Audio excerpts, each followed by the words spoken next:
So welcome everyone to our Mental Health KC webinar. We're so excited that you all are here today. Thank you for joining us.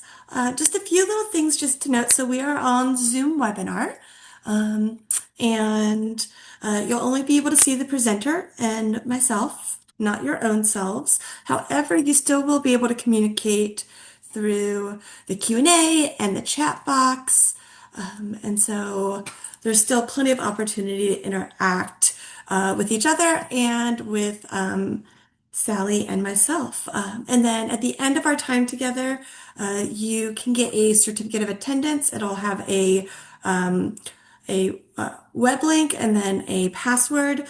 I highly recommend saving the web link and the password because it turns out if too many people try to access it at once, it crashes a bit. So highly recommend saving it and then not doing it immediately after, but doing it a little later in the day when not everyone's doing it all at once. So because we will have people that will say, I can't access the certificate. I promise you will be able to. Just please save the link and the password and you will be able to access it, just maybe not immediately. So with that, hi everyone. I'm Jamie. I'm with University Health Behavioral Health along with Metro Council, and I'm so excited to be here today. Wanted to just give you guys just a little bit of information before we get started with our speaker today. So, as I said, I'm with Metro Council. And just a little bit about Metro Council so that way you know a little bit about us. So Metro Council stands for the Metropolitan Council of Community Mental Health Centers. It's a collaborative membership that represents the public mental health system of community behavioral health centers serving the greater Metro Kansas City area. And we provide education, training, information, resources to each other, to the general public, to the Kansas City community, to those in the behavioral health field. And Metro Council is comprised, I said, of the different, basically like CCBHOs, CCBHCs in the Kansas City Metro, plus a few others. So with that, it includes University Health Behavioral Health, SWOPE Health, Rediscover Mental Health, Comprehensive Mental Health, Beacon Mental Health, Wyandotte Behavioral Network, Johnson County Mental Health Center, Mental Health America of the Heartland, and Center for Behavioral Medicine. So all of those encompass Metro Council. And wanted to let you guys know about a couple of great opportunities. The first one that's coming up is we are having our first ever fundraiser. It is Comedy for a Cause. We are partnering with a couple of local comedians. We'd love to see everyone there. I'm going to actually paste the ticket link in here. It is $25 for a night of fun and laughs. And we really hope to see you there. And I am putting it in right now. There we go. Hopefully you guys can get that. Maybe you can't, but I'm going to try that again, guys.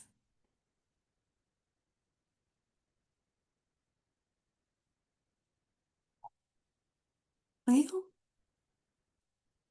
here we go. I'm going to show it to you guys as well. So here's Comedy for a Cause. We really hope that you all can, like everyone can attend. And there we go. Now it worked. We really hope that you all can come. And the seating is limited. We're partnering with Clint's Comedy Club. And as I said, also two nationally known comedians, Jamie Campbell and Janelle Banks. And we really hope that you all can make it and come and support us with our first ever fundraiser for Metro Council. So that's the first thing. And then I also wanted to share with you all, and hopefully you'll be able to see this. Registration is now open for our Mental Health KC conference. So just a little bit about the Mental Health KC conference. It will be May 28th and 29th. at Johnson County Community College. We hope that you can make it there. And it'll be phenomenal. We have two national keynote speakers. Those keynote speakers are uh, Dr. Jamel Zaki, and he wrote the book called Hope for Cynics. And then our Friday keynote is Chris Calico, and he is a nationally known rapper that happens to live in Kansas City. He used to travel with Tech Nine and Tech Nine's crew, and now he is on his own and doing incredibly well, but has a really powerful mental health story as well. So we really hope that you will join us. We have over 84 breakout sessions for you to choose from. And then of course it also comes with lunch, snacks, all kinds of swag, great vendor opportunities and opportunities to sponsor in case anybody's interested in being a sponsor. And all of this, and 8 credit hours as well for only $60, which is a really good deal. If you want pre-approved CEUs, it is $90 instead of $60 for those pre-approved CEUs. But get your registration in now because right now is early bird. We want everyone to get that early bird rate. We will continue the early bird rate until like mid-May. I want to say it's May 9th, but we really hope that all of you can attend and come join us for our Mental Health KC conference. It will be incredible. We hope to see you there. So with that, I am so excited to introduce Sally. And talk about maternal mental health today. So Sally Kline is the program manager of, it's called EMBER. It stands for Empowering Motherhood through Behavioral Health Education and Recovery through University Health. And Sally's been a registered nurse for over 15 years with extensive experiences in acute behavioral health and community mental health, serving some of the most vulnerable populations of Kansas City.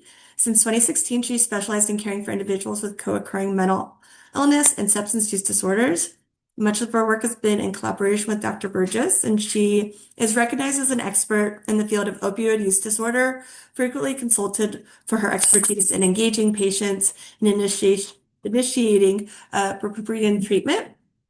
Sally is also known for her commitment to trauma-informed, patient-centered care. She currently serves on the hub team for the NAS ECHO and is transitioning into a new role serving women who are pregnant and living with substance use disorders in the EMBER program. A strong advocate for peer and patient-led recovery, Sally is deeply committed to advancing equitable care. And born and raised in Kansas City, Missouri, Sally's married and the proud mom of a teenage son and a big dog named Woody. And in her free time, she enjoys rock hounding, gardening, playing kickball, and spending time with family. So just quick reminder, a little disclaimer. So the views and opinions of our speaker don't necessarily reflect the views of Metro Council. But with that, I am so excited to introduce Sally. Thank you so much for that. Get my screen shared here. Right. Okay.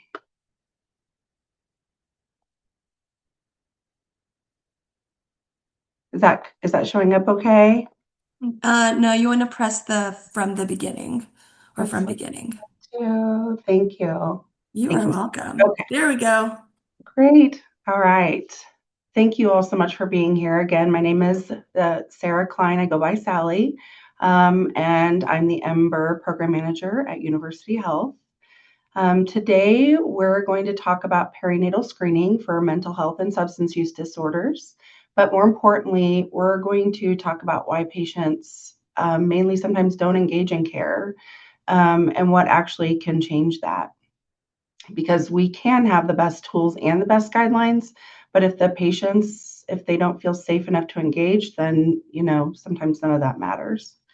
Okay. All right, so learning objectives for today. So by the end of this session, my goal is not just that, you understand the screening process, but that you walk away with a different lens on why patients engage or don't engage in care. We'll talk about the real barriers to prenatal care, the impact of stigma and prior experiences, especially important, communication strategies that actually work, and how relationship based care improves outcomes. And I'll be honest, what we've seen in practice, sometimes it challenges some of the assumptions that we've historically made about engagement. So, and I want to start with why this matters. Mental health conditions, including substance use and suicide, they're among the leading causes of preventable maternal mortality in the United States. And Missouri reflects that same trend. The important part here, though, is that these deaths are preventable. So then the question becomes, where are we missing the opportunities? And one of the biggest gaps that we see is the engagement in care.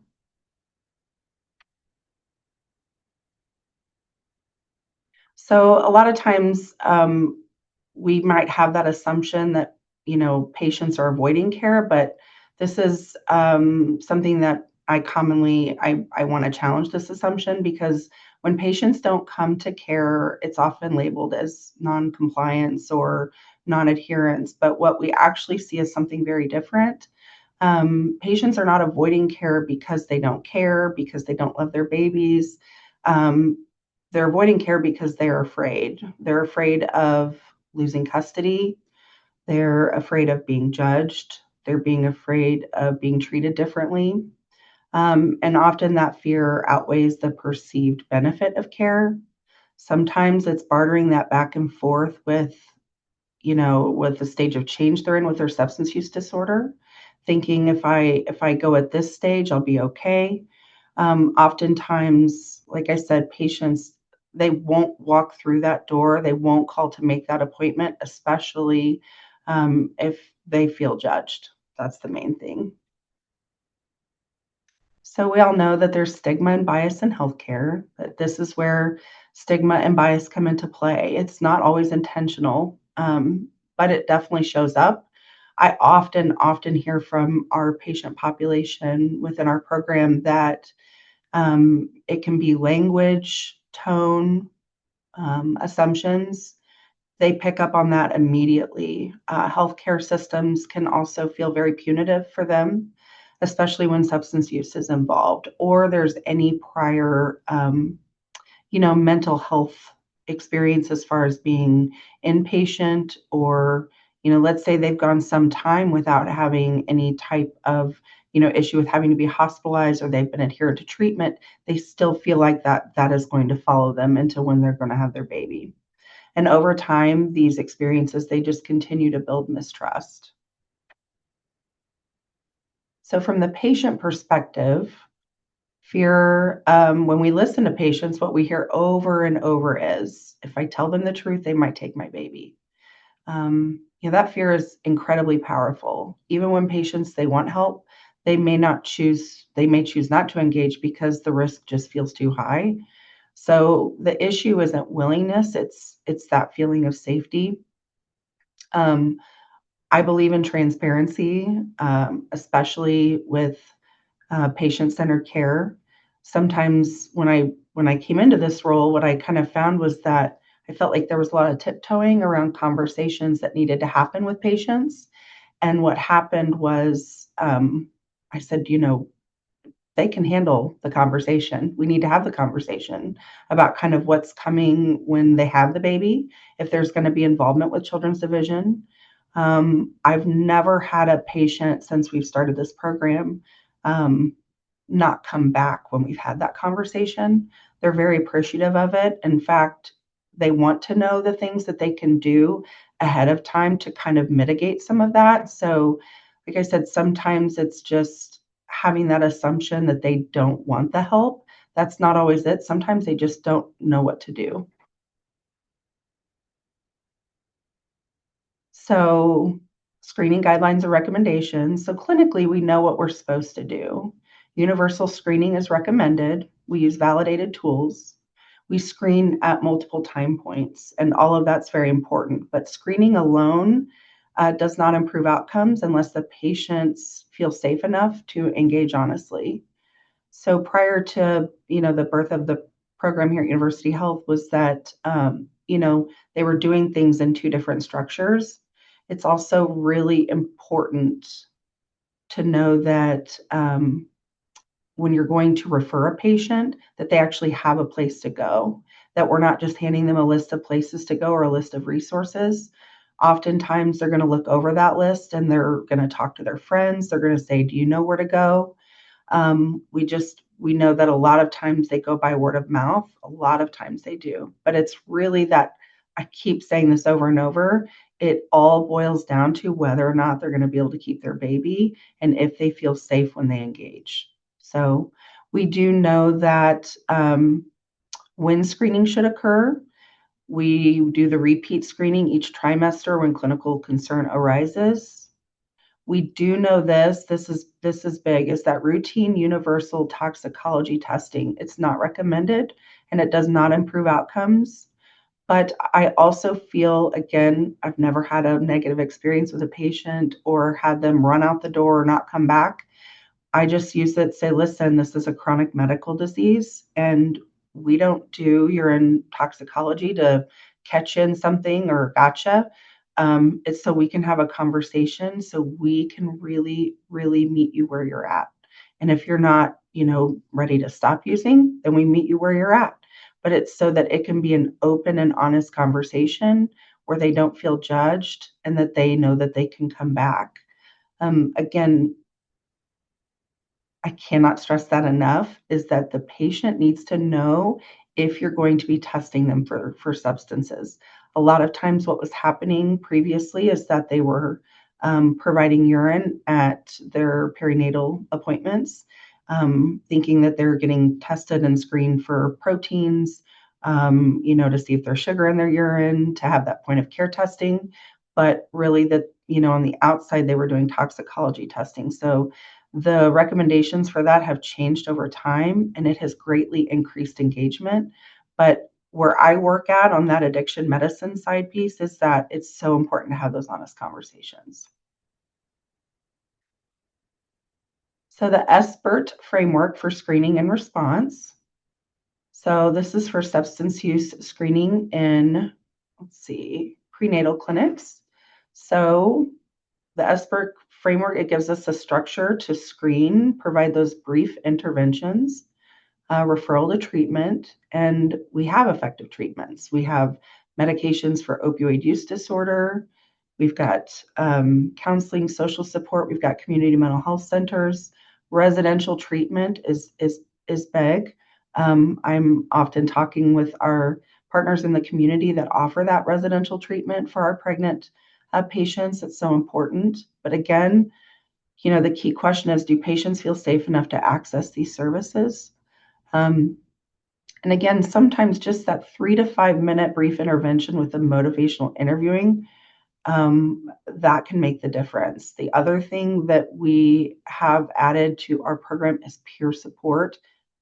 It's absolutely magical. I cannot express it enough, that especially when we're doing screening and response, we bring our peer support specialist in, and it's like an entirely different session that's taking place. So we've come to find out how important that piece was for our program.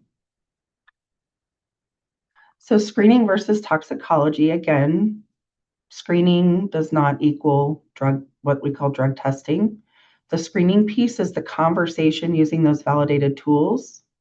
It's a conversation. Testing is a clinical decision. Evidence shows that the SBIRT model improves outcomes, but only when it's done in a way that can build trust. And evidence shows it overall improves maternal and infant outcomes. Ultimately, the way that happens is because people engage early in their prenatal care, and they continue to engage throughout their pregnancy. So when screening should occur in pregnancy, key points. So we know that this should occur at their first prenatal visit, or if they're pregnant and it can be at any time. Prenatal care, it can be at a primary care appointment. It can be if we have teenage pregnancy, If they're seeing their pediatrician, it can be at their psychiatrist. We want to rescreen throughout pregnancy, especially we want to reassess if concerns arise. And so the structure is there. The challenge is not when to screen. Let's see. So the implementation gap, we can have high screening rates, we can have good tools, we can have clear workflows, but still we could see low engagement because the missing piece is that trust. And without the trust, the screening just becomes a checkbox. And with trust, it becomes an opportunity. So I'm a boomerang at University Health. So, I was here for a while, gone, and then just recently back. And I've seen a real shift and how across the board, folks are addressing this piece, especially with the screening, especially with that non-judgmental approach and meeting people where they're at. We'll go that next. So meeting patients where they are, the trauma-informed care, harm reduction, relationship-centered care, and flexibility. So what does it actually mean to meet people where they are? It means trauma-informed care. It means harm reduction.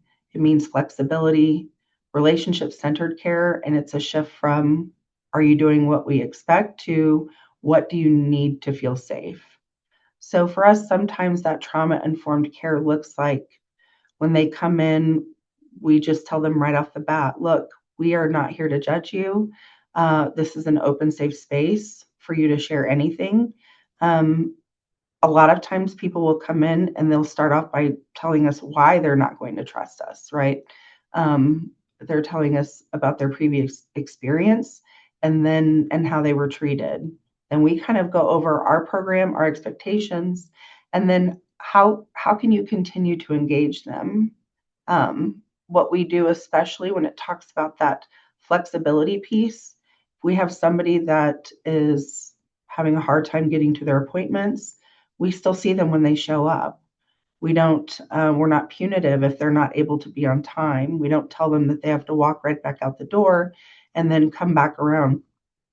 I've never met a patient that is purposefully doing those things. It's generally because of things that they have going on in their life or barriers to that. And that's one of the most important things right off the bat, is that when we meeting them where they're at is addressing those barriers.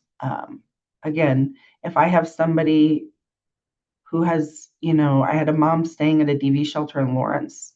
She was taking a round trip 6-hour bus ride every time she had her prenatal appointment. When it was came time and she had her baby, there was a referral made to Children's Division, and they came in, and there was a lot of stress around that visit.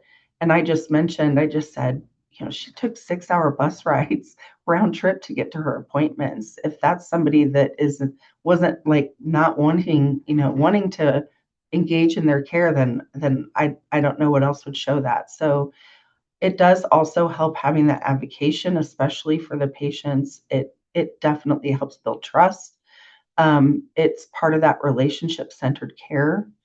And again, I cannot enough the flexibility piece. Our providers, they're very, very flexible in our clinic, in the care. And then also patients, when they come back, every time they talk about how they feel heard, they feel wanted here. They feel a part of a program. Oftentimes, I'll hear a patient say, "You don't understand. People aren't usually nice to people like me." So it's again, the hugest misconception for a lot of these folks is that they don't love their babies or they don't want their babies. But again, meeting them where they're at is vital to all of that. What we are seeing with those outcomes are that patients attend consistently. I'd say our show rate's about 95%. The disclosure is greatly improves. Retention increases. Engagement drives outcomes.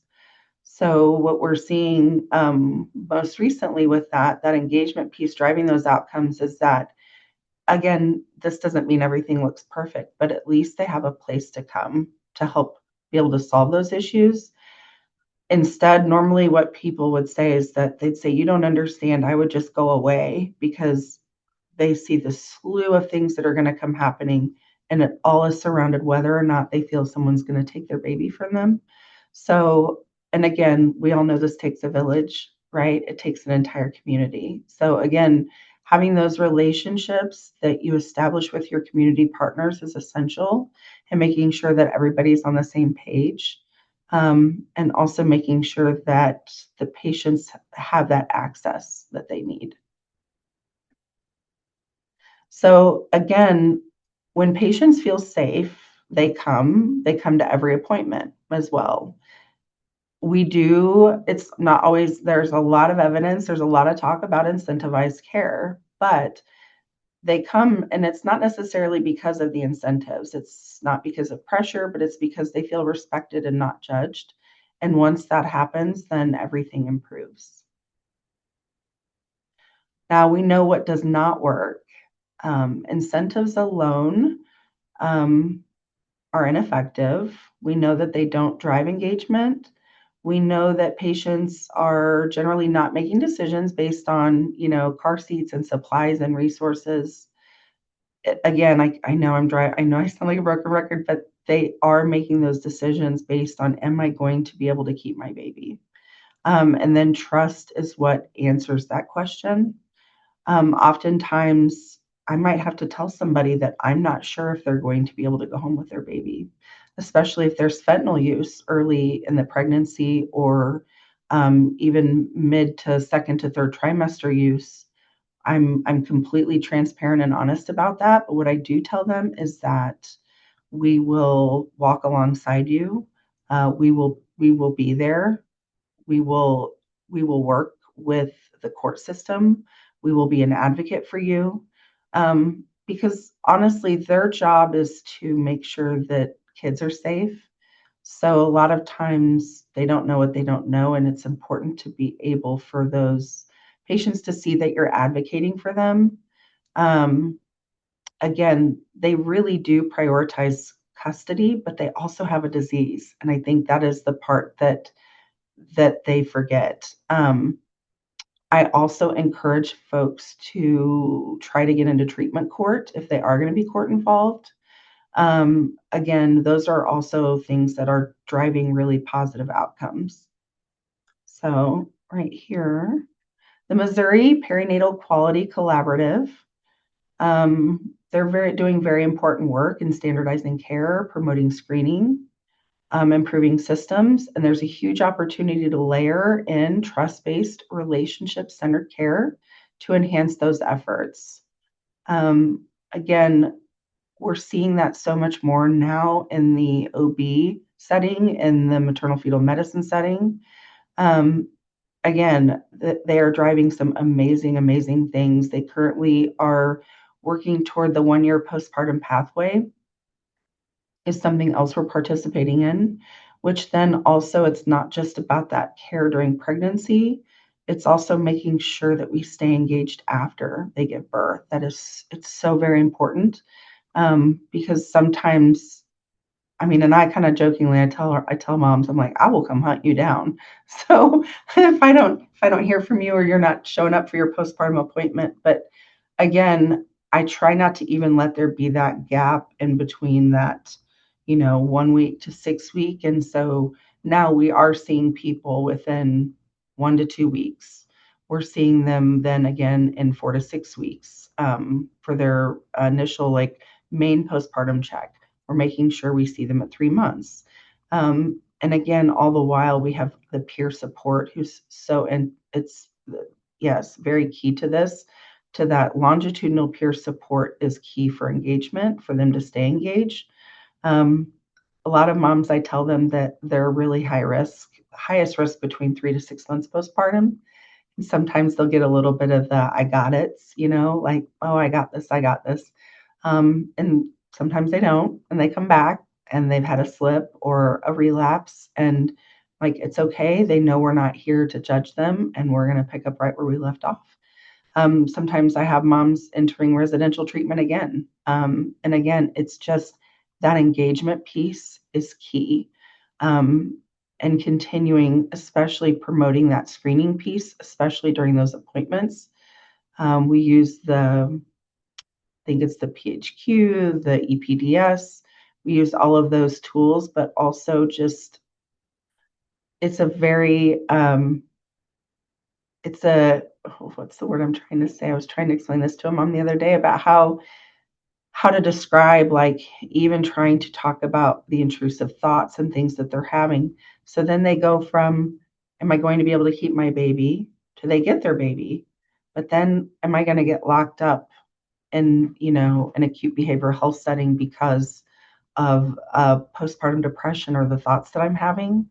So again, it's very this trust-based model is so important to be able to provide that care and get them to engage with you across the continuum. Okay, so evidence from programs. We see this reflected nationally as well. Programs that, again, they're relationship based, they're integrated, they're trauma informed, and they consistently show better engagement and better outcomes. So we know this isn't just theory, we know it's supported by evidence. Sorry, I had somebody knocking. Sorry. I'd wag my finger at him. Okay. So, and what providers say matters. I cannot say that enough. One of the most actionable things that we can change is how we communicate. Simple things like, I ask everyone this, or my goal is to support you, and being transparent about what happens with that information is very, very important. Those small changes can build trust very quickly.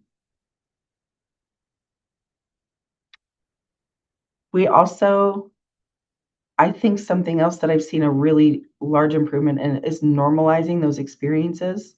Before, we used to keep ourselves as providers cut off and think that that was a boundary violation to share any type of lived experience for ourselves. But I cannot tell you how much that can also help a patient feel at ease. That falls almost solely usually on our peer support specialist, but sometimes hearing about lived experience from a provider, it also can really, really work in your favor to be able to building trust with that person. So across the continuum, we have OB, we have ED, we have emergency department, pediatrics, again, primary care. We have standard workflows. We have communication across systems and warm handoffs. So this applies across the entire continuum. Every interaction matters. Consistency across settings builds trust over time. A lot of times, um, again, what we see, at least here at University Health where I work. So we know that we don't have folks, and for issues of safety or comfortability, not taking women who are pregnant for detox. So our labor delivery, we have women who are able to come and have a safe place that they can detox from substances. And then we can also get them tied into services. Again, our providers do an amazing job of kind of putting that word out and building those relationships that this is the expectation that we have for this population and that we want to be able to provide that care. Again, I cannot consistency is something very, very important. We have somebody who takes care of our navigation piece primarily. That is something that is very important. When I first started in this program, I think I struggled with that a little bit because I was so used to being that coordination care piece for my previous jobs and my roles. And so to hand that over to somebody who, like I said, does an amazing job, but they're tied in everywhere. So we don't just make sure that they're getting their appointments at the OB, MFM with psychiatry or addiction medicine. We make sure that they're getting dental care. We make sure that they're getting into therapy. We make sure that they're getting into residential treatment. We don't hand them a list of resources and say, there you go. It's important for us to follow through with that patient and let them know that we're participating in handing and within that warm handoff so that they don't feel like they're just being passed off. And again, I think we all know that sometimes it can take multiple times. It really can. It can take multiple times for this to take place. I have sometimes where patients are like, "Gosh, they're gonna think I'm a loser. It's my third time going into residential treatment." I'm like, nobody's gonna think that. It takes what it takes. So oftentimes, again, meeting them where they're at. I tell them too, don't come in and expect miracles to happen overnight. Sometimes that's that other thing as far as with the standard workflow process, things take time. But again, we stay engaged constantly so that we don't lose them, especially during the warm handoffs. So for key takeaways, if you remember one thing from today, engagement drives outcomes. Engagement comes from trust, it comes from safety, it comes from non-judgment, not incentives alone, although we do know that, especially for treatment for substance use disorders, that incentivized care, there's a lot of good evidence surrounding that. But like I said, when it comes to pregnant and postpartum women with mental health and substance use disorders, the main thing that drives them is whether or not they're going to be able to keep their baby. So trust, safety, non-judgment, not policies, and also how we show up matters. Everybody plays a role from, the person at the front, all the way through. And one of the things that I really like about what I'm seeing is that providers don't just say, oh, you need to follow up with so and so. They'll get on a phone, they'll pick up the phone, they'll call a social worker. Within our program, we just have to kind of walk across the hall because we have a co-integrated clinic. So Dr. Don, she'll go banging on Dr. Burgess's door or vice versa if we've got a patient in clinic that's needing something. And they see that follow through right then and there, and that to them, it builds a lot of trust with the patient. It shows we really care. So I think I might be done just a tiny bit early, but for closing reflection, I want to save time for questions if there are any. So, patients avoid harm, not care. Trust is foundational. We know that every interaction matters, and we meet patients where they are. No one's perfect. This has sometimes been a learning curve for us as well. There are times if we have, again, I must, like I said, our retention and show rate has been astounding. And so if somebody doesn't show, like we might get together as a team, we might say, was there anything that you noticed at the appointment? Were there any issues? We might have the peer reach out, but we kind of jump on that. And we welcome the feedback from the patient. Did we say something that maybe hit the wrong note or hit the wrong way? And we want to hear that feedback because again, it can just be one tiny thing. It can be very, very triggering and they're out the door. So again, we definitely we welcome that feedback. And then just leave you with this thought. Patients are not avoiding care, they are avoiding harm. And when we understand that, we stop asking, why aren't they coming? And we start asking, what would make it safe enough for them to come? Because when patients feel safe, they come, they stay, and outcomes improve. All right, thank you so much. Okay, guys, now is the perfect time for questions. So, what questions do you have for Sally? And just know this is a judgment-free zone. This is the perfect time to ask any questions you might have. And you can put it in the chat. You can also put it in the Q&A. We'd love to hear your questions.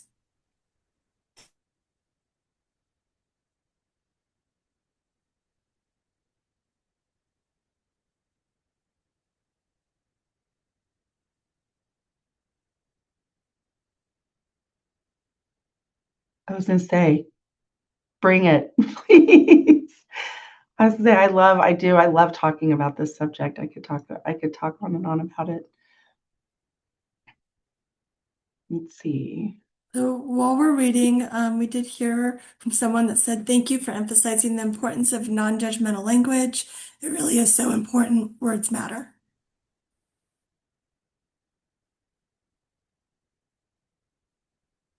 I will say that it's something when I started working with Dr. Burgess, something that I learned pretty early on is watching him with patients and how he spoke to patients, especially about addiction.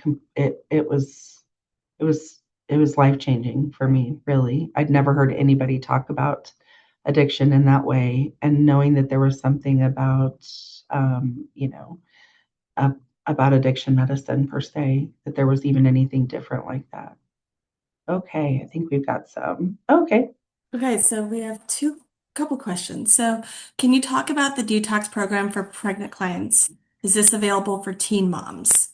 So, I could talk with our providers about that. So it's not, I'm gonna say this, it's not per se a program.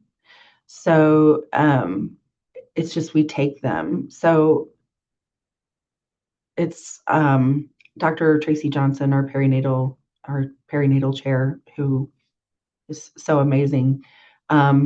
We take them because nobody else takes them. So sometimes like a Friday afternoon, I had somebody call from St. Joe, Missouri saying, "Hey, somebody gave me your name. I wanted to reach out to see if we could get a mom there."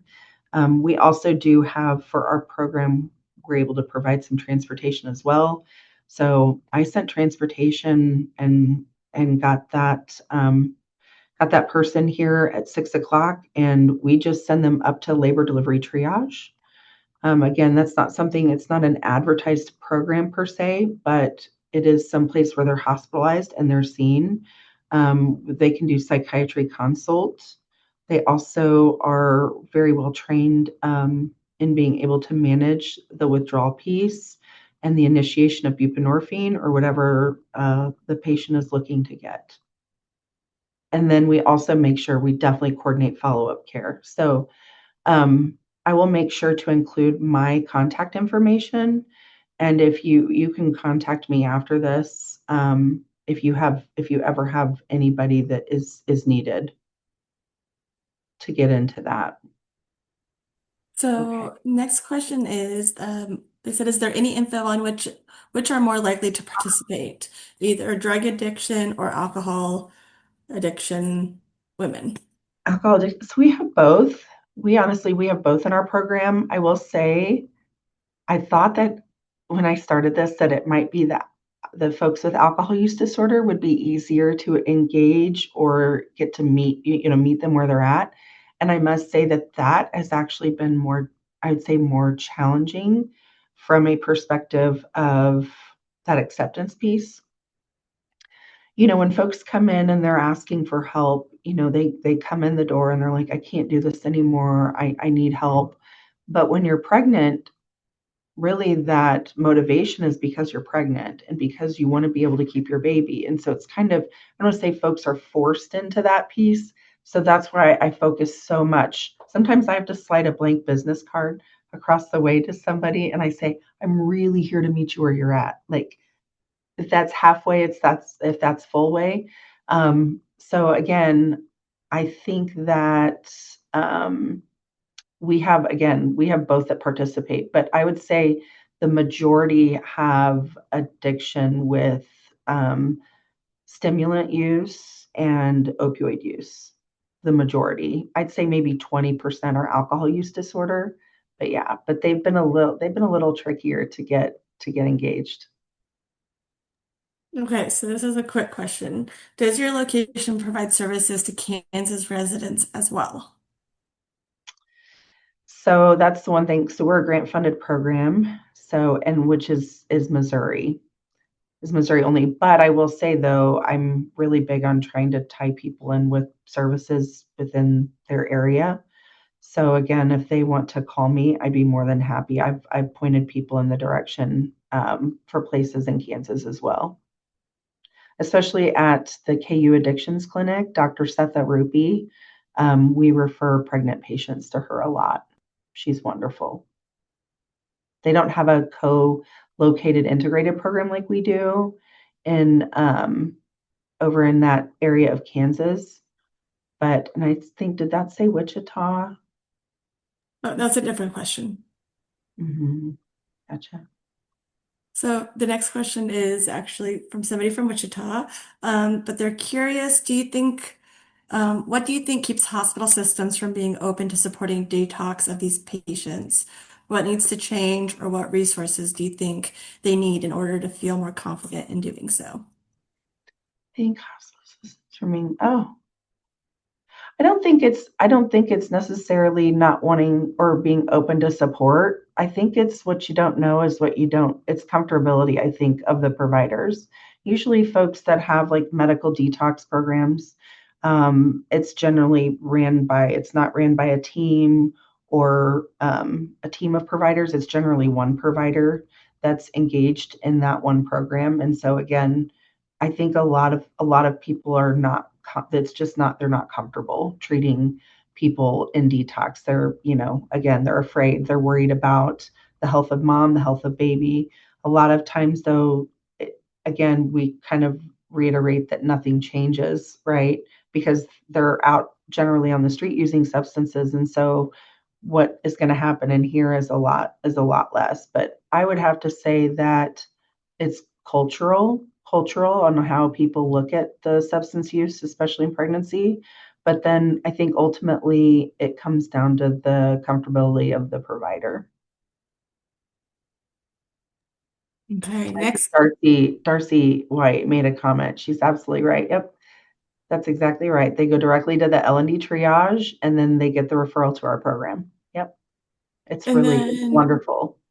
next question, how do you handle the conversation regarding educating moms on possible next steps after delivery if children's division is likely to be involved? So again, I'm one of the things that I kind of immersed myself in when I started with this program was that taking yes, thank you. Yes, thank you, Darcy. Sorry, I saw that next one. Um, but that piece is kind of understanding the current climate for children's division. A lot of times we know that there might be like kind of a pendulum swing depending on recent cases or anything that has happened. One of the things that, again, I'm trying to think of a good example, if that would be the best. Let me see. Hang on. This was really, where's that little thing? Where's that question that you saw? Trying to see It that. is right before Darcy's comment. It's Handoffs, and children's. That's Wichita. Trying to see that the children's division one. I don't see it again. Oh yeah, yeah, see it. Okay, Elizabeth. How do you handle the conversation? Okay, so again, like I said, when I started, I noticed that this was probably, I don't want to say more so avoided, but also I think for our providers thinking, okay, well, if I've got a mom who comes in at 30 weeks and she stopped using, then everything's going to be okay. But again, we've got CAPTA laws as far as like what the responsibility is for being having to report. So one of the things that I do is I sit down and I say, listen, this is what's going to happen. There's going to be a referral. It's not a hotline when the baby's born, it's a referral. I let them know that an NCA worker is going to come in and do an assessment. It's very, very important to just be forthcoming and honest. And then what happens is they might say, okay, everything's all right. It's generally like one of a few scenarios. Based on how long their use has gone on, I'm able to say, I think it would be beneficial if one, residential treatment took place, two, then we might look at some type of sober and supportive housing. And then that way, by the time when the baby's born, we've gotten all of this kind of started and out of the way. And a lot of times they're ahead. They're ahead of the, I don't want to say ahead of the game, but they're ahead of where they're going to be. They're not starting from scratch. The other thing that is so important is maintaining that trust, because when they hear, oh, I'm not sure, or oh, everything's going to be okay, the hardest part is that when they have the baby, the NCA worker comes in, they do their thing.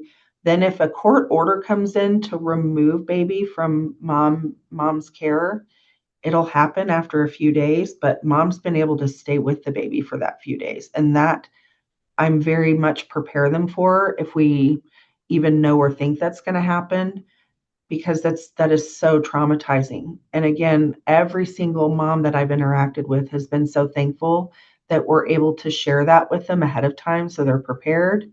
And reassure them that, look, we're going to go to court. You'll be referred to treatment court.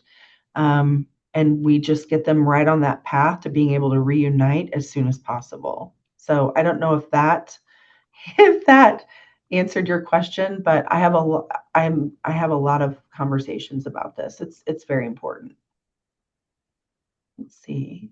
Yep, and I think I said that earlier on, Darcy. Yep, that we were not taking outside referrals. Actually, if it's not my assistance, it would be Della. She's magical. Okay, and then Kelly, did Kelly? Oh, sure.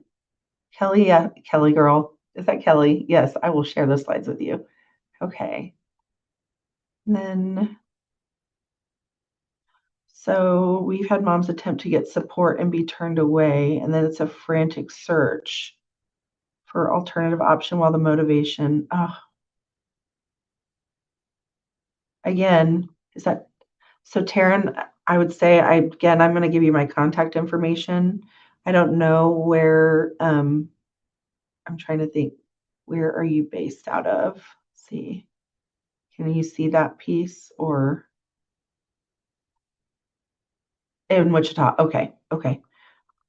Oh, I think you said that above. Okay. So yeah, so I will give you my contact information at the end, and then and I could definitely point you in some areas. Again, I can't say that it may not be a bit of a travel if it's going to be directly in Wichita.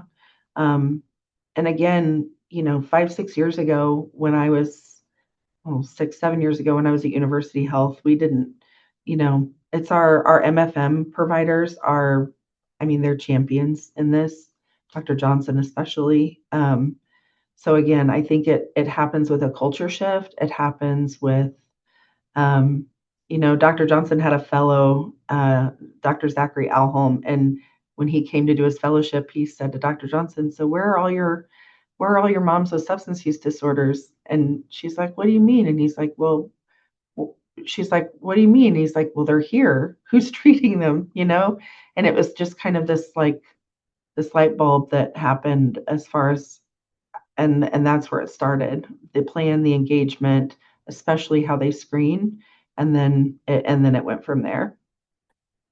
Let's see. Are we allowed to share information?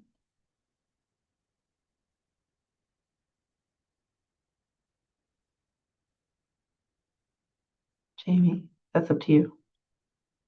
Yeah, Yeah, you can. I don't see why not. Mm-mm. So, oh, hold on. We do have another Q&A. Oh, we already answered that. Okay. So, want to thank you guys so much for attending today. We'll stay on for a few minutes in case anybody has any other questions, but I wanted to give everybody the certificate of attendance. I just put it in the chat. Um, and with that should be the link along with the password. Um, please make sure you share the link or you save the link and you save the password because like I just tried it about 5 minutes ago. It was working, but when everybody tries to go on at once, it just tends to overload the system. So please make sure you save that password and save the the link so that way you can get it throughout the day today. Oh, Darcy, thank you so much for that, for Dr. Harry. And Taryn, if you're needing services for the addiction piece as well, um, let me know. But no, that is a great resource that Darcy pointed you toward. Okay, guys, have a wonderful rest of your day. As I said, we'll stay on in case anybody has any other questions. Um, but thank you all so much for coming, and hopefully we'll see you in a couple weeks. Thank you all. Thank you so much.